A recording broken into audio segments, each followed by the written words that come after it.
Begitu pemuda itu mengangkat karpet lama yang berbau, ia menemukan uang tunai sebesar 400 juta won tersembunyi di bawahnya. Malam itu juga, ia merendam semua uang tersebut ke dalam larutan kimia khusus. Seketika noda-noda pada uang kertas itu menghilang. Setelah itu, ia memasukkan semua uang ke dalam mesin pengering hingga benar-benar kering. Keesokan paginya, ia menyusun uang-uang tersebut berdasarkan urutan nomor seri. Ini adalah pekerjaan pertamanya dalam mengurus barang-barang milik orang yang sudah meninggal. Pemilik rumah itu adalah seorang wanita tua yang telah meninggal selama hampir 1 bulan sebelum akhirnya ditemukan oleh orang-orang. Pemuda itu dengan hati-hati menyimpan foto-foto sang wanita dan kenangan penting dalam hidupnya ke dalam sebuah kotak. Namun, ketika putra wanita itu tiba, dia sama sekali tidak peduli dengan kenangan tersebut. Matanya hanya tertuju pada uang. Saat melihat buku tabungan bank dan mendapati isinya kosong, sang putra langsung berkata agar kotak kenangan itu dibuang saja. Tepat saat pemuda itu hendak menyerahkan uang tersebut, ia melihat ada coretan tulisan pada setiap lembar uang kertas. Merasa ada yang aneh, ia segera pergi ke bank untuk meminta catatan penarikan uang wanita tua tersebut. Mengejutkannya, semua staf bank mengenali wanita itu.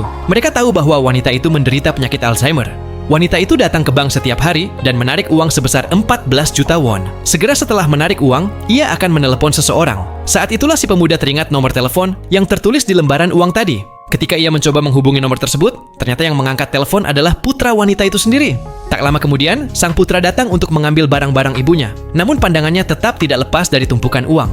Pemuda itu menghentikannya dan mengajaknya pergi ke sebuah toko jas. Pemilik toko keluar dan langsung mengenali sang putra dengan menyebut namanya. Pemilik toko bercerita bahwa wanita tua itu sering datang ke sana untuk melihat sebuah setelan jas. Ia selalu berkata bahwa ia punya banyak uang dan pasti akan membeli jas itu untuk putranya. Ia memohon kepada pemilik toko agar tidak menjual jas itu kepada orang lain.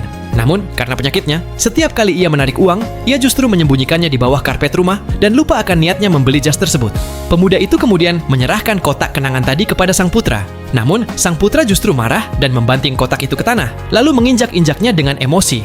Saat ia hendak pergi membawa uang tersebut, matanya tertuju pada sebuah sweater yang terjatuh dari kotak. Itu adalah sweater yang ia beli untuk ibunya dari gaji pertamanya. Ibunya tidak pernah memakai sweater itu karena selalu berkata bahwa suatu saat nanti ia akan membelikan jas yang sangat bagus untuk putranya. Saat itulah sang putra baru menyadari ketulusan kasih sayang ibunya dan memahami bahwa kekayaan yang selama ini ia kejar tidak ada artinya dibanding cinta sang ibu.